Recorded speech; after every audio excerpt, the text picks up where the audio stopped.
What's up, nation? Welcome to another edition of the Wise Take NBA DFS podcast, CK013. You can find me on Twitter at CK_013, and I am joined once again by one of Wise Take's finest DFS analysts, Mr. CashinDFS. You can find him on Twitter at CashinDFS, hashtag 7-star general. Cash, my man, how you doing, bro? MG said in this like some sport general, because I do every damn sport in the world.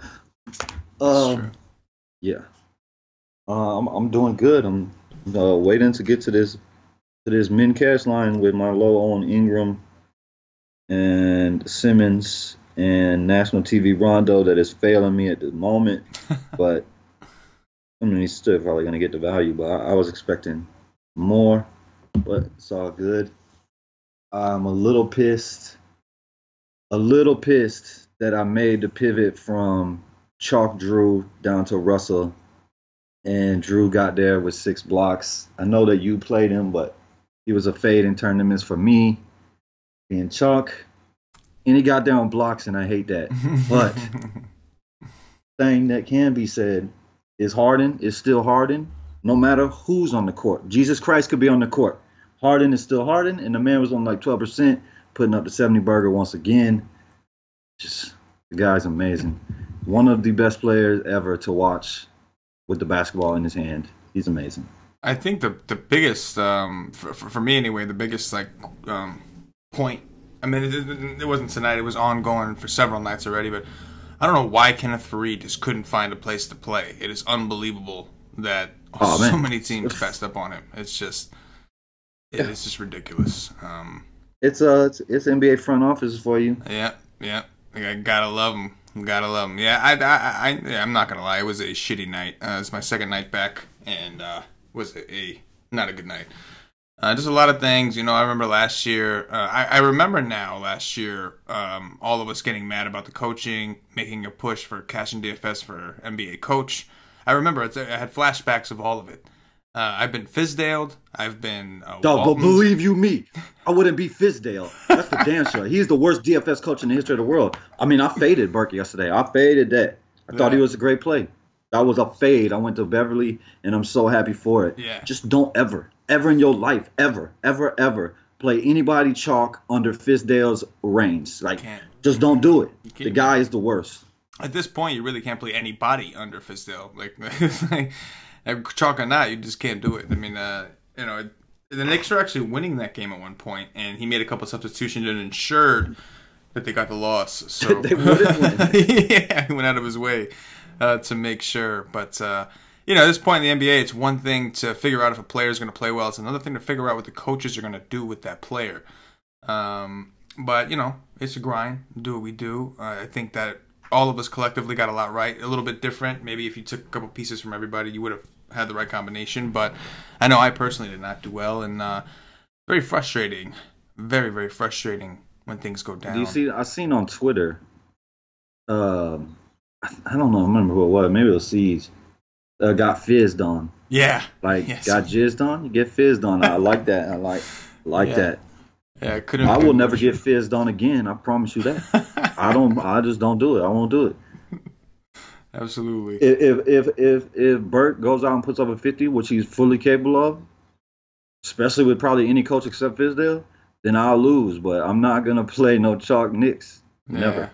Yeah, I think Paulie was texting me. He's like on the verge of like winning $1,000, but he needed Beasley to just play regular. Just regular. He didn't even go for 50. He just needed him to go out there and have a regular game. And looks like he's going to end up at about 10 minutes tonight, even though he was the starter. And that's another one, Luke Walton special. We haven't seen him do that. Yeah, he's one of the best players on the team. Yeah. And he can play 8 minutes. Yeah. Like 25, you just don't know. You have no idea. It is what it is. I guess that's kind of the issue. Is like when a guy goes off, when there's injury. Anytime one body is back, one body at all. For R.A. Shea, we saw it was that Graham dude came back. For Beasley, Josh Hart was available. So anytime one person comes back, you have to take a big step back and really, really analyze that situation.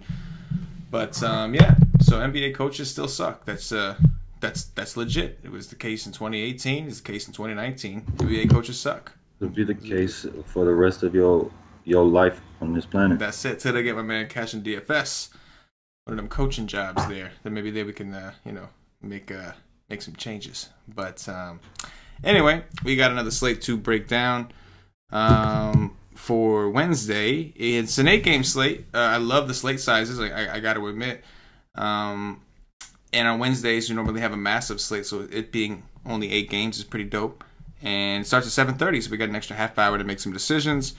It looks like the last late night hammers are going to be the Atlanta-Sacramento at 10 and the Utah-Portland at 10:30. So we do have a couple games that are going to be starting late.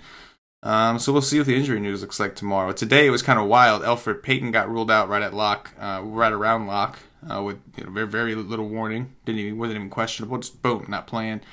Oh man, that helped Chalk Drew too. Yeah. And then Embiid, like, he was a game time decision. They said he expected to play, and then they didn't even say what the starting lineup was. They just put a lineup out at like 5 minutes after the 10:30 game started. So even with late swap, it sounds like the NBA is going to leave us in the dark because that's what they do. It's what they do best. So yeah, man. Like, people complain that against the sites like FanDuel that don't have late swap, but it ain't the sites. Right. It is the NBA. It is fully on the NBA. Yeah, absolutely. There's got to be a time limit, 5 p.m., whatever. A guy is not going to make a miraculous recovery in 2 hours. Mm-hmm. You know the morning of if he's going to play or not. This fucking, we're going to go test him in warm-ups. Go somewhere with that. That's ridiculousness. Yeah. It's either he's going to play or he ain't, period. There's no, let's go test it out. No. He wakes up at lunchtime, at freaking old people's dinner time, 5 p.m. You know he's going to play or he ain't. Point blank, period. So get your shit together. Boom. Love it. Thou shalt act right before thou shalt get smack right. Leave it at that. All right, Cash. Let's take a look at Wednesday's slate. Starting off with point guards, you're looking at FanDuel. I'm looking at DraftKings. You stay above 6. So people have been asking why we do the 5K, 6K on the different sites. It's because FanDuel's prices are inflated normally. So what's considered a value play on DraftKings is not necessarily the same of what it is on FanDuel, right? And you have more money to spend on FanDuel, so the prices are higher on guys. Like you'll hear say all the time, like, if a guy is more expensive on DK than FanDuel, like, he's a much better play on FanDuel. Right. That's easy. So I know a lot of people were asking about that, and that is your answer. It's because like Cash said, more money to spend, inflated prices. What is value on one is not necessarily value on another. Like on DraftKings, if a guy's above 5K, it's more of a mid-tier play. On FanDuel, it is technically considered a value play because you have so much money to work with. With that said, Cash, start us off with point guards. Take us down to around 6K on FanDuel. I'll be covering DraftKings down to 5K. What do you see? I want to see what Satoransky did today, because I know Osman went ham. Satoransky ain't doing nothing. Kyrie Irving. I mean, that's what we start with at the top.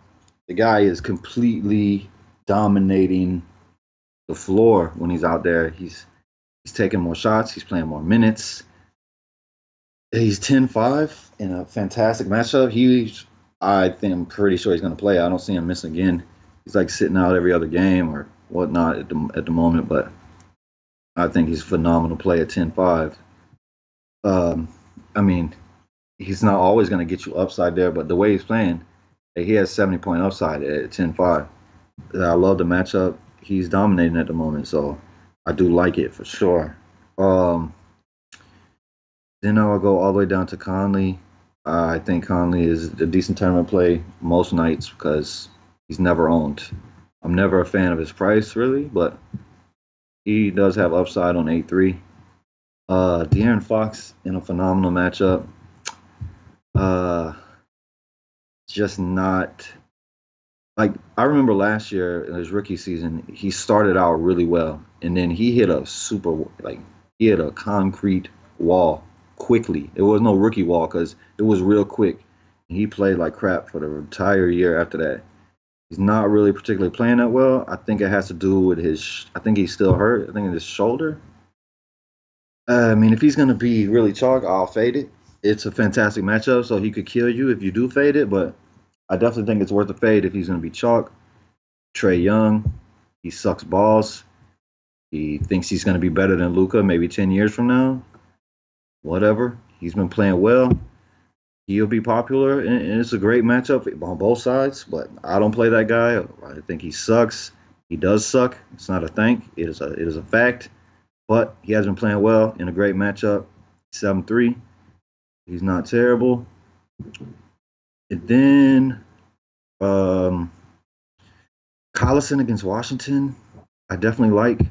I like him much more with Victor off that court. He also plays more minutes. He will take more shots. He'll be more aggressive. Going up against a terrible team, I definitely think he has 45-point upside here at 6'5". And I don't know how popular he'll be, but I do like that for sure. And that's probably it. I mean, DSJ you could go to against the Knicks, but there's one play there that I would rather play even at the far higher price tag. But DSJ's been playing better since coming back. If you're willing to do that, hasn't Rubio destroyed the Trailblazers this year? I think. I know one game. I think one game he just went ballistic on them. I don't know. Maybe I'm wrong, but Rubio's okay. But I don't know. No, not for me. Yeah, I think the obvious. I'm assuming the guy you were speaking of before when you were talking about DSJ would be that man, Mr. Luka Doncic. The guy that will be the best player on the planet Earth in 5 to 7 years. Yeah, that guy. Yeah, that's the guy. Will be the best player breathing. Promise you. It was just a small guess. I don't know, just a wild guess, but I'm glad I got it right. The best player on the planet in 5 to 7 years. That guy. Yeah. The reason I bring him up is because he's the first guy on DraftKings that I have a lot of interest in. And we'll talk about Drew Holiday shooting guard, but Doncic is only. How much is he? Luka is 8.8 over here, so. Buddy, still fairly low. You want to hear a price tag? I'll give you a price tag. 9.8, baby. Hey. Yes, sir. Yes, sir. Hey. Yeah, FanDuel make it interesting. They would definitely make it interesting. Luka definitely in play against the Knicks. I'll say it at that. The price is up. We have some other guys to consider. He's small forward eligible, so maybe we can use him elsewhere, but definitely somebody we're going to want to analyze tomorrow. The next guy would be Dame on DraftKings against Utah. He's had a couple big games against them before. He's only 8'5", and he's going to be matched up, he's at home, matched up against Rubio. After that, the next two guys that pop out to me are De'Aaron Fox and Trae Young. I agree, Trae Young, in terms of real basketball, I'm not totally thrilled with what I see. Maybe he will be, I'm sure he'll be better as time goes on. I agree with you that he'll never be Luka Doncic, but he'll be better than what he is now. Sure, he's a rookie. He'll learn. But in general, his Hawks teammates have been playing well. They've been hanging around in these games, have been very competitive, and they're playing the Kings, in which should be a very fast-paced game. So I do like both De'Aaron Fox and Trae Young. And it kind of stops there. After that, it gets a little ugly, in my opinion, when you can factor in some of the pricing. Rozier is now 6'1". That's he's up there. He could do it. He could definitely do it, but it's not like something I'm dying to play. Ricky Rubio is $100 cheaper, and you are correct, Cash. He's had they've played 4 times so far this year. Rubio's gone he had a 42 and a 31. He's had a couple of shitty games mixed in. That last game looks like he got hurt. He only played 14 minutes. But yeah, the capability is there. He's only 6K. His ownership will be low. So there's enough options, but not a ton that I see between Rubio and the 5K mark. DSJ is 5'7" over here. I mean, I know when he plays the Knicks, maybe he's got a little chip on his shoulder because they skipped over him for Frank Nitti. Still don't quite understand that one, but hey, it is what it is. It is what it is. But aside from that, Cash, take us down to Value Town. I love it. The guy's not been playing well this year, but I tell you what, that guy is still way better than Ntilikina. That is for damn sure. Agreed. Yeah.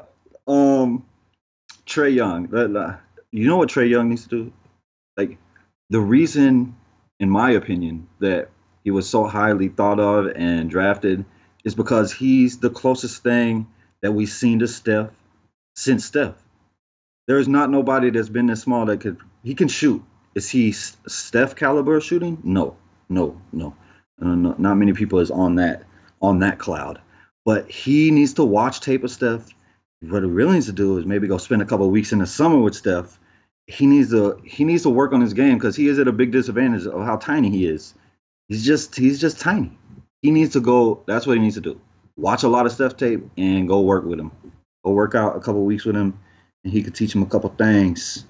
But Trey Burke, if Trey Burke is not going to be uber chalk today, we know Nitty is out. I'm pretty sure Moutier is going to be out again. Let me see. It says something here. Yeah, 2 weeks. That's what I thought. So both of them is going to be out. If he's not going to be uber chalk against Dallas, I could definitely go there. Like, that's when I want to play him. When he's not crazy chalk. If he's 20% or something like that, then yeah, I'll play him. But if he's going to be uber chalk again, no, I'll stay away every time. But he is a great play. Like, he can literally go for 50. Like, he can't do that. And Cantor off the court is even more of a bonus for him. He has major upside at 5'4". But as chalk, I will fade every single time. Jeremy Lin, I like him over the kid because I get the savings. He hasn't shown no ceiling in a long time, but he does have it. It's a great matchup. Whatever, if something goes right, kid get in foul trouble, not playing particularly well. Jeremy Lin is playing well. At 4'6", he has nice upside. And then probably the only thing after that is maybe Tony Parker. How many minutes did Frank Jackson get tonight? 23. That was with oh boy out Peyton. Frank Jackson isn't terrible play, and that's it. Yeah. On DraftKings, as usual, these guys are a little riskier because you don't drop the score if they suck. Trey Burke, you son of a bitch. It's not his fault. It's it's Fizdale. It's Fizdale, and there's rumors going around the Knicks may be shopping Trey Burke. It's a complex situation. Should be shopping Fizdale. Yeah, no, I agree. But maybe shopping I don't know. Greenland. I should agree. I don't even think Greenland wants him, bro. I really don't. I think that after that, obviously he's in consideration as much as I hate Fizdale. Probably not something I do, at least not on DraftKings. On FanDuel, you can kind of make that decision again because at least you drop a score. If you get fizzed on, you could potentially drop that, and it's actually going to happen. On DraftKings, you are stuck with your decisions, and you will pay for your decisions and the decisions of Fizdale. Aside from that, there's not a ton that I'm interested in. I think that Montemorris is in the question, although he's been playing terribly. I think that we can always take a look at these guys like Corey Joseph. I think with Tyreek Evans expected to be out again, we could take a look at Mr. Aaron Holiday, just because he's a pretty high point per minute guy, fairly aggressive when he's on the court. But all these guys, they got really low floors. I'm not seeing a ton that I really like right now. I guess Jeremy Lin at 4-1 would be my favorite value option, and that's terrifying as well because he's a guy that typically won't close. And, of course, Bazemore could be back, so we're going to have to pay attention to the injury situation there. But I like what I saw up top a lot more than what I see down here on DraftKings Cash. Move us over to shooting guards, bro. Joel Embiid can sit out the rest of the game because I need Simmons. And that drink went down the wrong pipe. I can hear it still in there.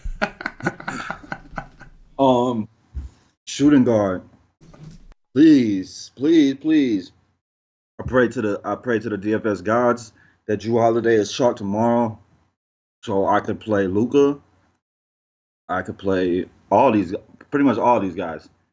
I would rather play Luka at lower ownership than Drew. Drew's a good play. I'm not saying he's not, but I would much rather get lower ownership Luka, who is balling at a particular moment in a fantastic matchup. Guys are just destroying the Knicks at the moment. So I love Luka. I love the 9.8 price tag. I love that he's the most expensive shooting guard here. And I hope people chase that 6 blocks to go to Drew. Drew could kill him. There's no denying it. But I'll fade Drew anytime it's chalk. Bradley Beal's price came down a little bit. Not the best matchup in the world, but he can beat any matchup. So I don't mind that. I like the little price decrease there. Donovan Mitchell is balling at the moment. His upside isn't what it was with Rubio back, but he's playing really well. And outside of that, I mean, you could guess on Bogdanovich is healed. One of them probably goes ham tomorrow. Both of them could have good games. Oh, Kent Bazemore is going to be back in my life. That's terrible. That's it. Tim Hardaway is not the worst play, but I mean, he has to be on fire from the field to really get you what you want. Yeah, I mean, I equate Hardaway like very similar as a player, similar to Fizdale, right? Like you never know what you're gonna get from that dude. You don't know. You don't know what he's gonna do, how aggressive he's gonna be.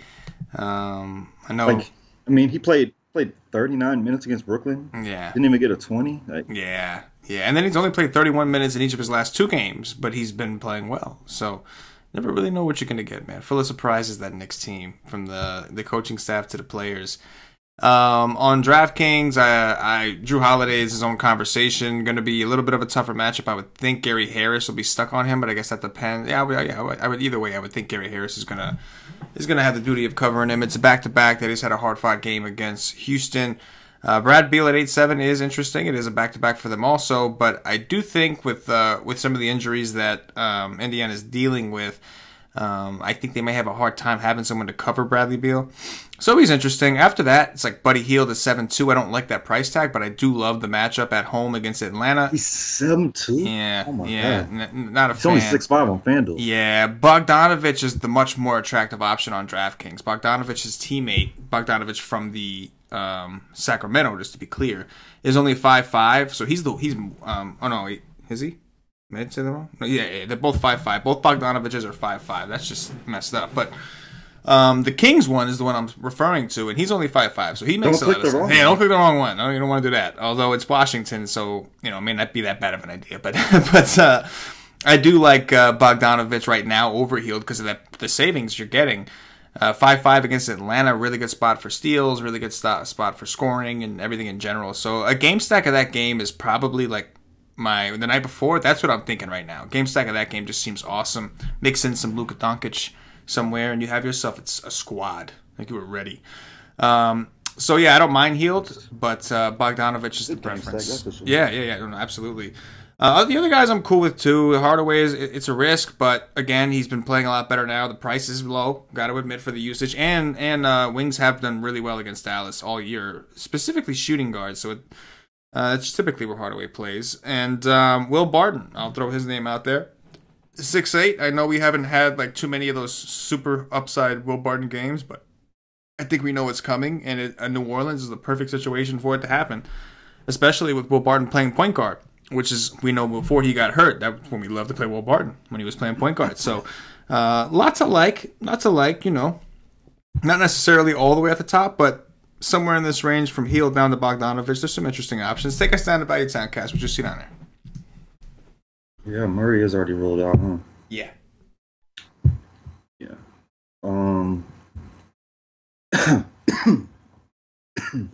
Marcus Smart killed me the other day. Dude went ham, but it was on 5 steals and 2 blocks. But he did get 21 points. I definitely won't go back to that, especially with Kyrie coming back. Pretty much all of these Denver guys, without Murray out there, Craig, like, I mean, he could.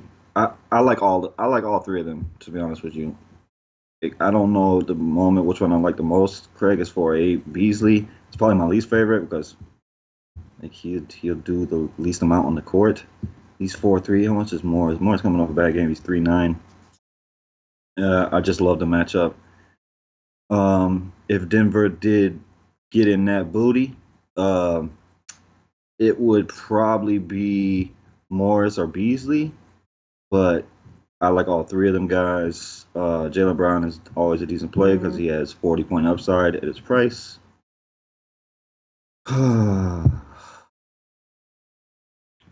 Trier, like, he hasn't done nothing really. 3 games in a row. Ain't really been getting minutes, but he will be able to handle the point guard duties some. So I don't know. It's okay. But I do like Iman Shumpert at 4K. I normally choose him over the other two because I get that massive savings. He's only 4K. He's been playing around 30 minutes the last 4 games that he's played. He is coming off a nice game against the Clippers. what do you know? Everybody has a nice game against the Clippers, but he could have a fantastic game here. I would choose him for the savings over those other guys, but all three of them are good plays. Selden is gonna start, I think, again. Um, Big downside. Not no matchup like he had against Cleveland. Just probably not. The last guy that I think is pretty interesting is Aaron Holiday. If he gets over 20 minutes, could definitely get you a point per minute and more. So at 3-7, I don't mind that in this matchup against Washington, and that's it. Yeah, I really don't like what I see on DraftKings, on the DraftKings side, under that range. Marcus Smart is 5'2". I know that's a little bit higher, but he's coming off a 50-burger. I never really like to play Smart coming off of a game where he shoots well. You know, it's not really his nature. Ceiling? Yeah. Shooting's not really his thing. In the game against Brooklyn, he had 5 steals, 7 assists. He shot 7 for 15. That's not really a Marcus Smart expectation. I think Kyrie is doubtful. So I know that some people are gonna want to go there. Well, I think Kyrie is probable. Oh, is he? Is he probable? Also, Isn't no? It says Kyrie isn't expected to return Wednesday. Isn't with a as in not. Damn. So that sucks. Assuming that he is out, a lot of these Boston guys, on DraftKings, their prices haven't really moved a ton. Marcus Smart is only 5'2". Charlotte wings against Charlotte has been awesome. So the spot is decent. Maybe this is a better situation to pivot for Jaylen Brown, who's only 4'7" against Charlotte. I can get me some of that maybe. But the Boston guys are probably where I'm looking at for value because I don't see a ton else on DraftKings. I mean, Nick Batum has been playing a lot better. He's in the conversation, but it's Nick Batum. So I don't know what happened to him. I don't know if it's just age or what. But Nick Batum is not the safe Nick Batum we once knew. But he's priced for his current skill level. I think that makes sense. So I think he's an option. But I don't love it. I mean, you got right now, those guys are looking like the most attractive is the Boston guys. Unless you want to, fuck around with like a Wesley Matthews. But, I think not. Iman Shumpert. I think that Batum is age and he's lost a lot of athleticism with some injuries. Yeah. No. That's a good point. He's had a lot of injuries over his career. But yeah, Shumpert at 3.9 I can get behind, like you said, especially in a game stack. Jeremy Lin I talked about already, also in a game stack kind of build. But yeah, don't see a ton that I'm super excited about. Move us over to small forwards. What you see? First, I got to go back to one of the worst things for me is Boston chalk days. How much is Terry Rozier on DK? He's 6'1". 6'5" on FanDuel. I love that they increased the price. He plays really well when he's the starting point guard because he's really good. And he has an owl on his neck, which I personally love. The guy has a massive owl tattoo on his neck, which is fantastic. But I love the price increase. I love that he's not going to be crazy, super duper owned. I wouldn't think at 6'5", but he is a fantastic play. I love it. I love it. What are we doing? We move to shooting guard or small forward? Small forward. Yeah, real quick before you move to small forward, let me ask you a question. Does Jimmy Butler just suck at defense now? Because remember on Minnesota, wings were destroying him, and then he came to Philly, and then there was that game where D'Angelo Russell and Spencer Dinwiddie both went off against him, and does he suck at defense now? It just seems like I thought it was a motivation thing in Minnesota, but he still kind of hasn't been shutting nobody down, even on Philly. So what do you think? They went when he left Minnesota. They were one of the worst defenses in the league, right? And when he left, they got a shit ton better. Covington came over. Mm-hmm. I'd say they became the best defense in the league there for a minute. Mm-hmm. I wouldn't say that he sucks, but I don't think he is as good as he was. Right. I don't think he sucks, but I mean, guys have been going off on him. I mean, you can't deny it. Right. You can't be like, oh, he's no. I don't think he is like the elite guy that you'd be like, oh, I don't want to play guys against him. No, right. I don't think he's at Kawhi level anymore. Right. But he used to be. Yeah. Fair enough. So yeah. Fair enough. Small forwards. I don't know, man. It's weird. Small forward is odd on FanDuel today. The most expensive guy is Otto Porter at 7K. Covington is actually a game time decision. They need him. Will Barton is my favorite. Like you said, playing point guard against New Orleans. Please sign me up any day of the week. I'll sign up for that twice on Sunday. And then after that, there's really nothing else I'm into. Like I think Trevor Ariza is a decent play on a nightly basis, but trying to get the upside on him is just not something that I'm particularly fond of. He's 6'4", so like, what is his absolute ceiling in this matchup? I would probably say 45, maybe. So it's not gonna destroy me. I don't know. I don't like to play Trevor Ariza because the guy just doesn't have upside a lot on his price at 6'4". But really, the only guy I really like above 6K is Barton. Yeah. You could go to Winslow or Richardson, but don't love him. Yeah, on DraftKings, you can play Luka in the small forward slot, and that's not a terrible idea if you're trying to pay up. I mean, it's a lot of the same guys I talked about at shooting guard. You could play Buddy Hield. You could play, but like most of the guys that I mentioned at shooting guard are the same guys that I would want to play at small forward, which tells me the position at small forward just really isn't all that strong. I will say Jason Tatum at 5'8", definitely in play. I know you'll talk about him at power forward, but he's coming off of he was massive chalk in that last game and just completely busted ass. Literally everybody else on Boston went ham. Literally like a 5-man stack of Boston would have won you shit. He was the one guy that sucked, and he's arguably the best player on the team. I saw some funny tweets about everybody always talks about his age and all this kind of stuff, but the guy has a lower floor than anybody would want to admit. But it is Charlotte. It happens to be a really good matchup, and he's only 5'8" on DraftKings. If Kyrie is out, it's going to be very, very hard to pass on him. Some of these other guys I'll save for power forward. But yeah, it's still like Bogdanovich and all these guys. That game still kind of stands out to me. Flyer kind of play, a guy that I don't really don't like this guy. And the last game he played was the perfect example as to why. But Taurean Prince at 5'2", just because it's the Kings. But I really hate that guy, especially if Bazemore comes back. But nothing all that exciting. Take us down to Value Town, Cass. What you see down there? Did play 30 minutes again. Oh, he did 30 minutes of suck. That's what he got. That's what he got. 30 minutes of straight suck. How many minutes did Kyle Anderson get that first game back? Oh wow, he got to 32. Bogdanovich is 5'6". I love the matchup. Without Oladipo out there, he should be shooting more. Just not a lot of upside in it, so probably won't be for me. I want guys with upside. Gordon Hayward at 5'2", I do like. He hasn't really been playing many minutes. I don't know. He can always pop for a 50 though, so I don't mind it. I don't love it. That's for damn sure. Gary Harris only 5'2". Love that. Just love the matchup. Love that. Taurean Prince is 5'1". I don't mind that. I won't go to Batum. I won't go back to Batum here against Boston.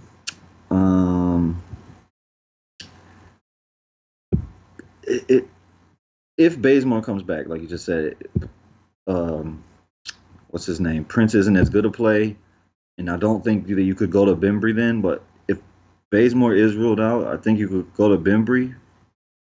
He's okay. He does have upside. He's only 600 less than Prince. Prince is a more optimal play, but he's all right. Darius Miller, he's decent. Jabari Parker had himself a day-to-day. I damn near played him, and I did not, and I feel really, really shitty about it. But I can't feel shitty because he doesn't get minutes. He only played 22 minutes and put up damn near a 50. That's what Brooklyn will do for you. I should have played him, but I did not. Okay, I'm done. That pisses me off. Evan Turner is okay. That's probably it. Yeah, don't see a ton under the 5K range. Again, a lot of the same guys I talked about at shooting guard. Jaylen Brown at 4'7". You want to play your dude B. Alicia at 3'9"? I would love to, but no. He's 4-2 on DraftKings. He's power forward only, but the Kings have they're slowly resorting back to their ways of last year. I know it's a new coach, but they're resorting to the last year. We hated them for this reason. And I guess it's that point in the season where players are getting tired, coaches are getting worried about guys getting worn out. I guess that's what it is. But the rotations are just harder to predict, and the Kings are playing deep again. They're playing really, really deep. They have been for quite some time. They've built up to it. And there's only just a few guys you can hang your hat on that I know this guy's going to get at least 25 minutes.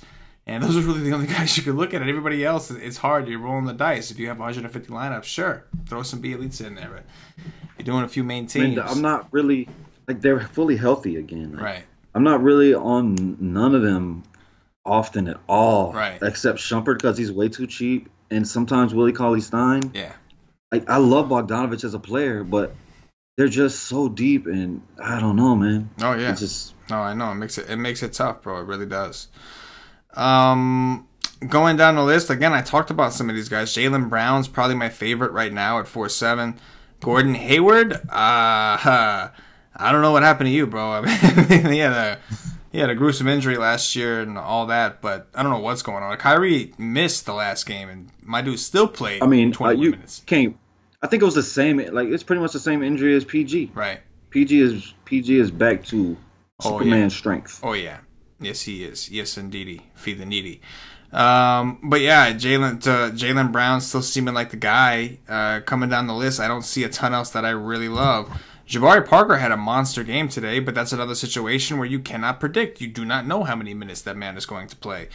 You could roll the dice with Darius Miller, a similar situation. He's going to get some minutes. You just don't know when he's going to choose to be productive. I guess it's going to depend on when his shot's falling. And the next guy that I'm looking at, I get Wayne Ellington at 3-5 could be in play. I did read something. He could end up starting. I forgot who it is, but somebody on Miami is questionable, and I did read that Ellington may start. So if he starts at 3-5 against the Bulls, I could buy into that a little bit. But Hazonia would be the next guy that's cheap. That's do we do it? And the problem is he also plays for Mr. Fizdale. But Hazonia seems to be the guy they throw out there when they really want to blow a game. He seems to be the one they grab off the bench and throw him out there. So if the Knicks get ahead in this game, which I don't know if I'm not saying they will, but if they were to, you could expect Hazonia to play at least 20 minutes because in his last two games he's played 30 and 26, and he was one of the guys they threw out there instead of Trey Burke when they were winning and started to when they were trying to lose. He was one of the dudes they went on and threw out there. So at 3-5, Mario Hazonia, he's played 26 and 30 last two. And get me some of that, but it's terrifying. It's hard to, it's hard on DK because you can't drop it, right? Because he could play zero. Yeah. For real, zero. Yeah. But on FanDuel, you know that he can go. He got upside in him. You know what I mean? Oh yeah, for sure. And if he doesn't, maybe he drops. On DK though. Yeah, exactly. Yeah, very very tough. Move us over to power forwards, Cass. What you see over there? One more play on FanDuel. Bruno, I don't know how to pronounce his last name. Cabo, whatever. Caspi is still out, so he's all right. Yeah, that's a good call. Okay. Julius Randle, you going to miss again? I think he's going to miss again, right? Yes. No, not yet. He ain't been rolled out yet. John Collins killed me the other day. Just needed 0.6 points from him, but I didn't get it. John Collins is always a decent play. I love the matchup for sure. Jason Tatum, I love. If Kyrie is out, we know he can just go off. The guy is a stud. But there's definitely downside on 6'6". That's it. Sabonis and Thaddeus Young are decent in this matchup. Vonleh, I forgot. I do like Vonleh. Vonleh has nice upside playing the center position with Cantor out of the rotation. I like Vonleh. Especially against DeAndre Jordan. You're on mute, CK. Yes, I am. The above 5K on DraftKings actually isn't all that bad. John Collins, a phenomenal spot, like you mentioned. I know in the last game a little disappointing, but it is the Kings. He's 7'9", so his price has come down a little bit. We got Al Horford in the mix here. I know he's center over there on FanDuel, but on DraftKings, he's 7K. He played well against Brooklyn. We know that Charlotte struggled against bigs as well. And then, like you said, Vonleh, he's only 5'9" over here. We talked about Jason Tatum, who's only 5'8". Thaddeus Young, I think, is in a decent spot with Tyreek and Oladipo gone. I know he was a little disappointed. That last game was a blowout. You can't really, gauge him on that. But it's Washington on a back-to-back. They've been awful against fours all season. So at 5'6", Thaddeus Young, we know does have big upside. And it only gets better from there. Dwayne Dedmon against Sacramento, only 5'6". Thomas Bryant at 5'4", I don't mind, against the Pacers. We have options. Marvin Bagley's only 5'4" against Atlanta. These are all guys that are inconsistent, to say the least, but also guys with upside. And, of course, to round it out, we've got Marcus Morris at 5'3" against Charlotte, another Boston player. And we know how much of a usage type of guy that Kyrie is, and so we know how much of that usage gets distributed when he's out. So anytime we have Boston guys with no Kyrie against a faster-paced, poor defensive team at relatively cheap prices, we're going to be interested. So power forward does seem relatively deep here. A couple pretty interesting spots. Take us down to Value Town. What you see down here? I mean, I wish I could play Bagley against Atlanta, but again, he's a king, so you never know what you're going to get. Like Forrest Gump with these Kings, you never know what you're going to get from nobody. And the Chief is decent. Marcus Morris is decent. Derek Favors is kind of cheap on FanDuel. I know he's cheap on DK because he's way too cheap on DK every day. I don't mind Derek Favors at 5'4". Not going to play massive minutes. Like, never going to touch 30, but against Portland, he could definitely go off in his 26, 27 minutes, 25 minutes, 5'4". I don't mind that. Wow. Tell me how much Paul Millsap is on DK, please. This guy was an absolute lock the other day without Jokic, and he was low owned. What is it? What is Millsap is 5K. Like, what is his prices on FanDuel? Man, oh man, it's hard for me to not click it. It's hard for me to not play that at 5K. Oh, I love this matchup for Paul Millsap. If it gets ugly, if Denver is beating them up, which, I mean, it can happen, but New Orleans is at home, but they are on a back-to-back. New Orleans is not very good, and they're even worse without AD. Damn. He's going to come off the court first. Like, he will be the first guy off the court if it starts getting out of hand, but that price is hard to pass up against New Orleans. Major steal upside, just upside all around, just everywhere. Oh, God. I'm going to play Paul Millsap. He's going to suck. That's pretty much all for me. I don't even know why I will go underneath that. Taj Gibson is okay.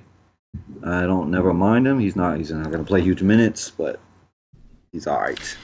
Maxi Pad. Is Maxi Pad? Ugh. I don't know. I'm done. That's it. Yeah, I could definitely get behind Millsap at 5K. There was just a lot of other options ahead of him. Excuse me. Bam Adebayo at 4.3 is in the conversation because of Chicago, and because he's the second unit dude, that means he's going to catch Bobby Portis, who is one of the worst defenders out there. So I could get behind that. The problem, of course, is minutes. Miles Plumlee at 3.9 in the value conversation if you're desperate enough. It's New Orleans, so maybe get some run when he's in the game between Jahlil Okafor, Cheick Diallo, whatever other big that they have left. Even if Randall does play, they're all terrible defensively, so a guy like Plumlee could feast while he's on that court. Doesn't need a ton of minutes. Should get at least 19, you would think. Don't see a ton else I like after that outside of the guys that we've already mentioned. Harry Giles is like kind of back to like not truly being in the rotation. He's back to like 4 minutes today, 8 minutes tomorrow, 10 minutes next. Yeah. It's just that point in the season where the coaching is just like dreadful. So we got to be close and we got to pay attention and got to think things out with some of these rotations. Center's cash, favorite position usually. What about today? Did you say Trey Lyles? I did not say Trey Lyles. Should I have said Trey Lyles is, he's min price on FanDuel. Yeah. He could get a 30 in this matchup. You want it to blow out to really play him. Yeah. But he's another one. 13 minutes against Memphis, 16 minutes against the coaches, man. I just can't I just can't. Denver is super deep, Yeah. but you want the game to blow out for him, or you want to drop him. Yes. Because if it's close, I don't think he's gonna do it for you. Yeah, no, absolutely. Like I said, the value plays are a lot easier to stomach on FanDuel. On DraftKings, it's hard to like play one of these assholes and like like you're stuck with them. You got to live with it. Oh yeah, you don't want to take as much risk there. Yeah, man, sure. It's scary. It is scary. Centers, Cass, what you see over there, bro? Cat. If people are scared to play him against Memphis, I'll gladly play him. Like, dude put up a 60 burger in less than 30 minutes against Utah. He's just with the new coach. I love him. I'm not scared of the pussycat anymore. Like, I think I'm gonna get man cat every day. I think he's gonna take many shots and dominate the court. And while Marcus Gasol is not a terrible defender, he is what he once was, and I'm not scared of him whatsoever. I think Karl-Anthony Towns could dominate. So I do like that. Jokic against New Orleans. It was going to be Okafor. Like, come on, man. Randall, come on. No point guard out there, so you could get point guard Jokic. Like, you could get 80 burger Jokic. If New Orleans can play decent. Like, if you're playing Jokic, you probably want some New Orleans. Like, you probably want Drew. If Randall plays, you might want that or something. You're going to want something. You're going to want somebody from New Orleans to keep it close enough where Jokic's on that court. Because Jokic probably has the highest upside of this slate, in my opinion. Outside of that, I can't ever play Whiteside because I never trust it. Al Horford's price jumped up on a nice little bit there. He's 7-8. He could definitely go ham here. Like, Bismack is a better defender down low, and with Hernan Gomez is not a good defender anywhere on the court. So if he's making a shot, more offense will run through him without Kyrie. So he's a good play. He's coming off a ceiling, so I don't like to play guys off of ceilings. DeAndre Jordan against the Knicks could feast. Like, this could be 2020. I don't mind that. Miles Turner against Washington could feast. Willie Cauley-Stein against Atlanta could feast. Dedmon against Sacramento could feast. Is there any more feast options? Oh, my God. Enes Kanter could, if he could touch the court, but he can't. Don't play him. Alex Len, if he gets on the court, plays well, he could absolutely feast. Yeah, man. There's tons of upside here. There's upside for days. Mason Plumlee is decent. You probably, again, you only want to play him if you think he's going to blow out. And that's probably it. There is major upside. Dedmon, Cauley-Stein, Turner, Jordan. All four of those right there. And then you can go up to Jokic, Cat. Okafor has upside, but I don't play that guy. Yeah, man, there's definitely upside. Jokic is the top guy with AD out. 10-9 on DraftKings. You get bonuses for triple doubles, double doubles, and it's New Orleans. Fast-paced game, fast-paced opponent. At least we know Okafor. One of the biggest reasons that he can't find a home is because he can't play no defense. This seems he's gonna score. He's gonna score. Yeah, for sure. But he's gonna get ran over, and so Jokic is definitely in the conversation. Like you said, Karl-Anthony Towns, the ownership should be low. We know he's got massive upside despite being a P. That's beside the point. After that, we could roll the dice with Whiteside, but I don't think you have to because, like you said, once you get to that tier, Okafor is in the conversation. I know, you don't play him. He's a good play. He's in there. Like, you should play him in cash. Yeah. How much is he on DK? 6'6" over here, so I don't know if you have to because man, we've got other guys. But it's cheap though. It is. And like centers, for some reason, something clicked. Beginning of the season, Denver was really good against bigs, and then at some point, like once Millsap initially got hurt, when Millsap got hurt, they just started sucking, and they still haven't gotten it back. They've still sucked against centers, so that's definitely something we can consider for Okafor. Willie Cauley-Stein right under him at 6'2". I like that call a lot as well. I love Willie Cauley-Stein. I know his minutes have also been suspect. 25 minutes one game, 31 the next, but at 6'2" against Atlanta, we know in 25 minutes he could go for 40. He's got that kind of potential. Like you said, Dwayne Dedmon, 5'6" against Sacramento. That seems like an awesome spot. Luckily for him, you could play him at power forward, so that would allow you to play multiple centers on DraftKings.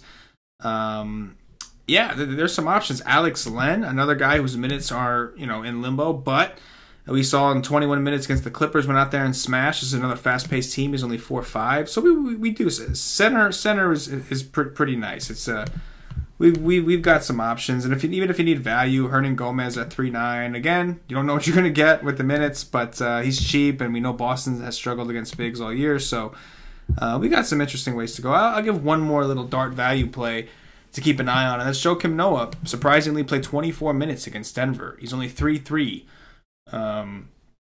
Someone to keep in the conversation, especially if for any reason Gasol were to get in foul trouble trying to cover Cat. Could see Joakim make some appearance. But again, all the value on DraftKings is risky business, bro. It's all risky business. So we'll see if something opens up tomorrow to make things look a little bit better. But some risky business. And I just wish I could get a coach that could play Alex Len 30 minutes. Yeah. 30 minutes out of that dude. Yeah, NBA coaches suck, man. They just suck. So the fat ones. All right, that's going to do it for the position-by-position breakdown. At this point, I'm going to remind everybody real quick, if you haven't already checked us out at yslate.com, make sure you get over there. Come see what it is we do. Come join the nation. We are not only a DFS content provider, we are also a DFS community. If you want to try out the content, get yourself a day pass, $2.50. We'll get you access to the NBA content for one full day. If you're ready to make the commitment and dive on in, get yourself access to our Slack chat. And to get that Slack chat, you need to be a monthly membership or higher. The Slack chat's where it's at. Cash was in there the other night, had Vagina Hour. I made the mistake of entering it past my bedtime, quickly went in, saw what the discussion was, and laughed a little bit, and was like, all right, I'm going to bed.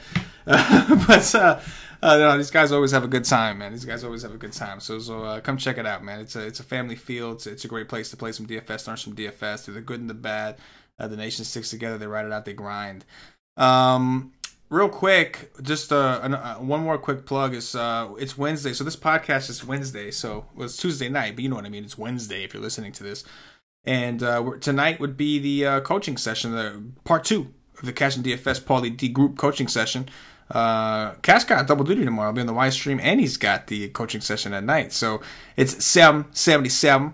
$7.77. Beautiful golf. And it's beautiful golf, too. Cash is going to have himself a nice little time tomorrow, filled with DFS and sports, just like Cash likes it. But come check it out, guys. The first one we had a great turnout for. We had a lot of success. A lot of people liked it.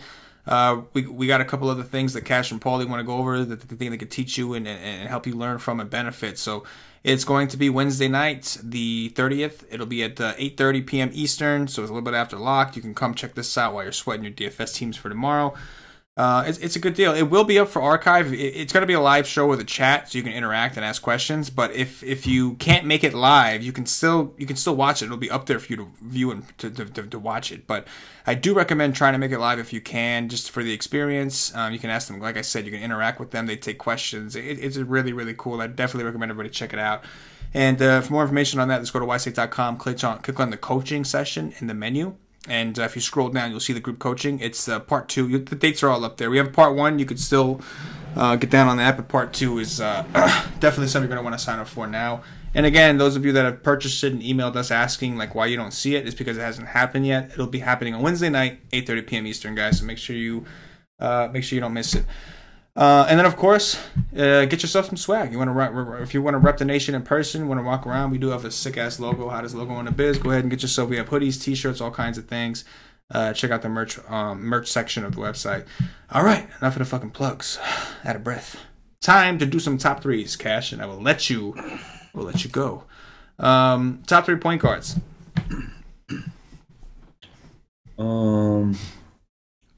Terry Rozier, Darren Collison, Trey Burke. I'm going to go with De'Aaron Fox. I'm going to go with De'Aaron Fox, Damian Lillard, and I guess Terry Rozier. Shooting guards. Luka. I'm so in love. Luka. I love 9'8". Please be low owned. Go give me another 60. Then I'll say Jaylen Brown. Then I'll say Iman Shumpert. Imonovich. I'm going to go with Bogdanovich from the Kings. Go with Buddy Hield. Sensing a trend here. A lot of Kings. Yes, that's what I'm doing on purpose.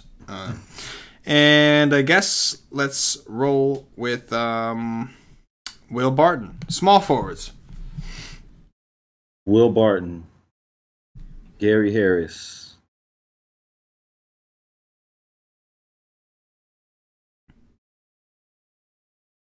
Um. Ay, ay, ay. I don't want to say Torian Prince. If Bazemore plays, oh my god. Oh, ay, ay, ay. Oh my god. I will say Gordon Hayward. Gordon Hayward. Sorry, yes, indeed. He sucks. Yes, he does. You said it. I'm going to go with Jaylen Brown. I will go with Luka Doncic, who is small forward eligible over here. And let's go with Mr. Jason Tatum. Power forwards, Cash. Tatum. Vonleh. Derek Favors. I will go with Collins. John Collins, that is. I will go with Thaddeus Young. And let's go with Dwayne Dedman. Yes. Centers.